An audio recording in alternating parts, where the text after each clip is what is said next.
तो hello positive people, welcome to our another video. तो इस वीडियो में अपन कॉम्बिनेशन ऑफ सेल्स के बारे में बात करने वाले हैं।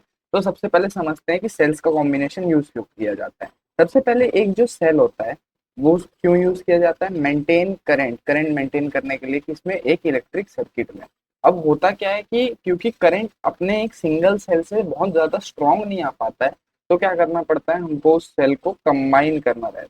ठीक है, कंबाइन करके क्या होता है कि उस सेल से जो करंट है, जो निकलने वाले करंट है, वो जो है अपने को बहुत ज्यादा अमाउंट में मिलती है, सो दैट अपनी अपन उससे बड़े बड़े काम कर सकते हैं। ठीक है, एक सिंगल सेल उतनी पावर प्रोड्यूस नहीं कर पाता है, इसीलिए सेल्स का कॉम्बिनेशन किया जाता है। अब सेल्स का कॉम्बिनेशन करने में कितने टाइप्स होते हैं। पहला टाइप होता है सीरीज में कंबाइन करना, दूसरा टाइप होता है पैरेलल में कंबाइन करना, और तीसरा टाइप होता है मिक्स्ड ग्रुपिंग। अभी इन तीनों केसेस को अपन देखने वाले हैं, और इनसे रिलेटेड क्वेश्चंस कैसे टाइप के आते हैं वो एक आधे क्वेश्चन देख लेंगे, और इस वीडियो को रैप अप कर देंगे। ये वीडियो ज्यादा लंबी नहीं रखेगी। ठीक है, ठीक है, चलो आगे बढ़ते हैं। सबसे पहले अपन अगर बात करें सेल्स इन सीरीज की, तो होता क्या है कि अपने पास जो सेल है, जो कि ऐसे करके ई दिया रहता है यहाँ पे, जो कि ईएमएफ बताता है अपने को, और उसके साथ एक इंटरनल रेजिस्टेंस आर जुड़ा हुआ होता है। वैसे ही अगला सेल और उसके साथ वाला इंटरनल रेजिस्टेंस, अगला सेल उसके साथ वाला इंटरनल रेजिस्टेंस। अगर मान लेते हैं ऐसे जोड़ते जोड़ते जोड़ते जोड़ते इन सेल्स और इनके इंटरनल रेजिस्टेंस को ऐसे एन बन जाए, ठीक है, एन ठोक बन जाए, तब क्या होगा, तब क्या होगा, इसका टोटल इंटरनल रेजिस्टेंस जो है ना, ये जो छोटा वाला रेजिस्टेंस है इसको क्या बोलते हैं, इंटरनल रेजिस्टेंस। तो टोटल इंटरनल रेजिस्टेंस क्या हो जाएगा, एन आर हो जाएगा क्या, हाँ। और जो बड़ा वाला रेजिस्टेंस है वो आर है क्या, हाँ। तो इस सर्किट में टोटल रेजिस्टेंस कितना हो जाएगा, एन आर प्लस आर हो जाएगा क्या। ये क्या होगा, इस सर्किट का टोटल रेजिस्टेंस, टोटल रेजिस्टेंस, बिल्कुल। तो अगर अपन करंट निकालने जाएंगे तो करंट का फॉर्मूला होता है वोल्टेज अपॉन रेजिस्टेंस या फिर नेट ईएमएफ अपॉन रेजिस्टेंस, हाँ। तो टोटल रेजिस्टेंस तो मेरे को मिल गया एन आर प्लस आर। अब अपन आते हैं ईएमएफ की तरफ। ईएमएफ क्या है, ई है, फिर ई है, फिर ई है। तो ईएमएफ होती क्या है कि ईएमएफ जो है सीरीज में क्या होती है, एडअप होना चालू हो जाती है।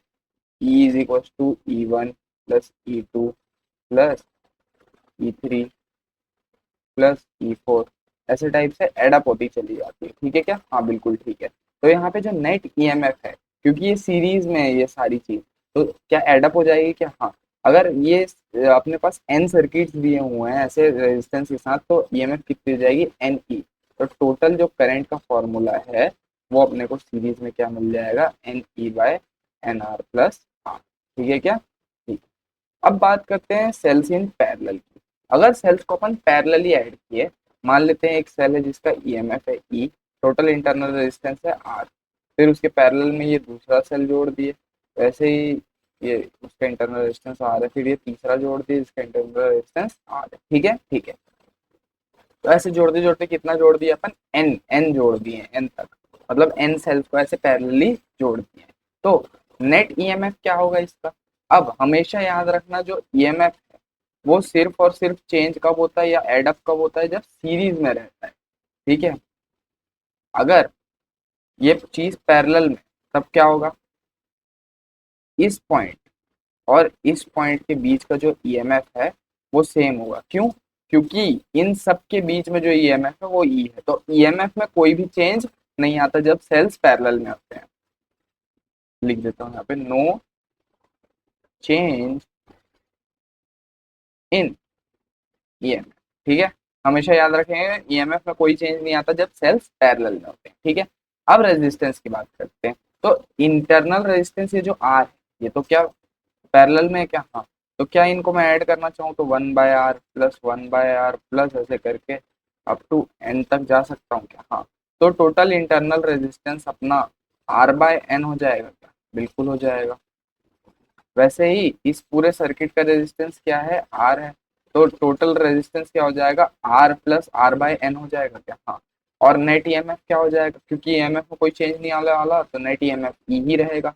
तो करंट का फॉर्मूला अपने पास कुछ ऐसा आ जाएगा कि net EMF E is equal to capital R plus small r by n. तो इसको बोल सकते हैं अपन करंट का जो नया एक फॉर्मूला बन के आ गया, ईएमएफ अपॉन रेजिस्टेंस करके। ठीक है, या फिर इसको एन ई upon R plus n r भी बोल सकते हैं। अब ये वाला एन कहाँ से है, ये इसको इस एन को कॉमन लेके ऊपर लेके आ गया तो एन ई upon small r plus n r आ गया। ठीक है क्या, ठीक है। अब आगे बढ़, अब आते हैं cells in mixed grouping. Mixed grouping का मतलब क्या होता है कि जो सेल्स है वो सीरीज में भी जुड़े हुए होंगे और पैरेलल में भी जुड़े होंगे।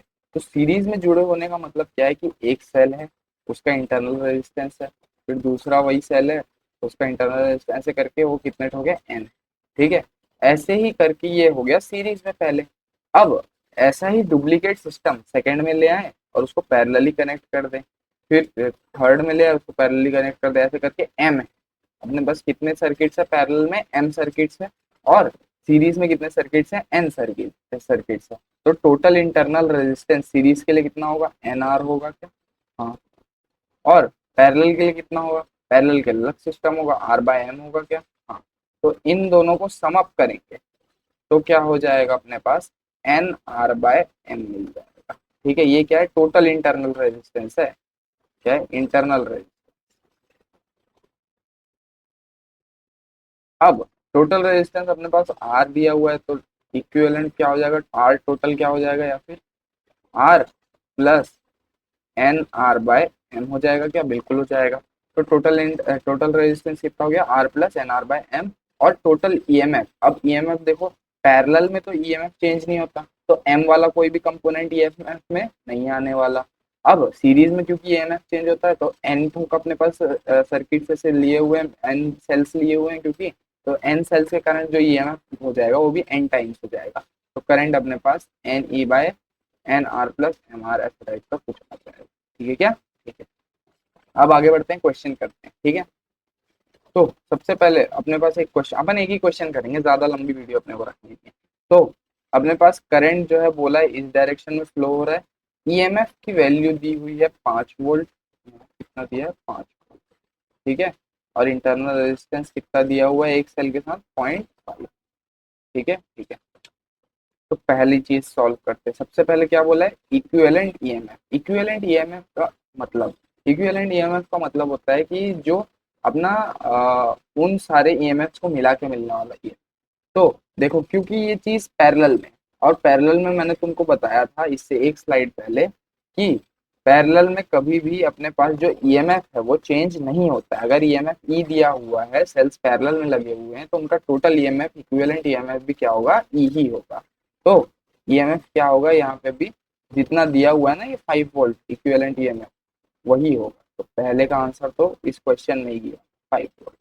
ठीक है, सेकंड की बात करते हैं, सेकंड क्या बोलता है, equivalent internal resistance. Equivalent internal resistance, तो इंटरनल रेजिस्टेंस का सम बताना चाहते हैं। तो इंटरनल रेजिस्टेंस जो है 1/r, क्योंकि सारे के सारे पैरेलल में, तो सबको ऐसे पैरेलली ऐड करना चालू कर दो। तो 1/5 1/5 प्लस 1/5 प्लस 5।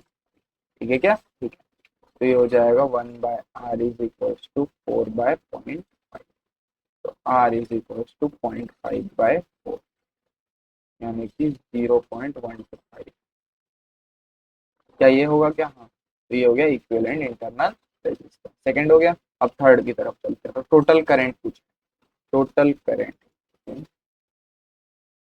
टोटल करंट, तो करंट होता I is equal to voltage या फिर EMF by total resistance R.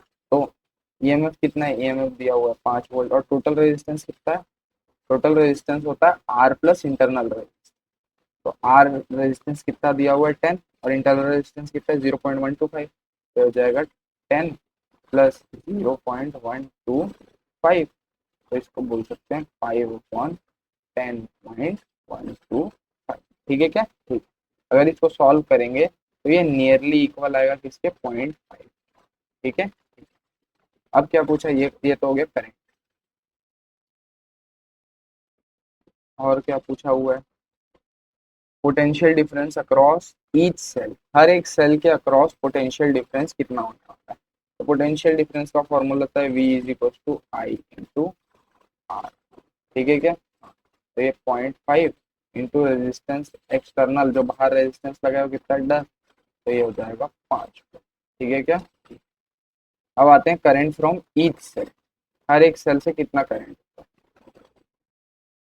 तो कुछ कर लेते हैं करंट फ्रॉम ईच सेल ना, करंट फ्रॉम ईच सेल। तो देखो अपने पास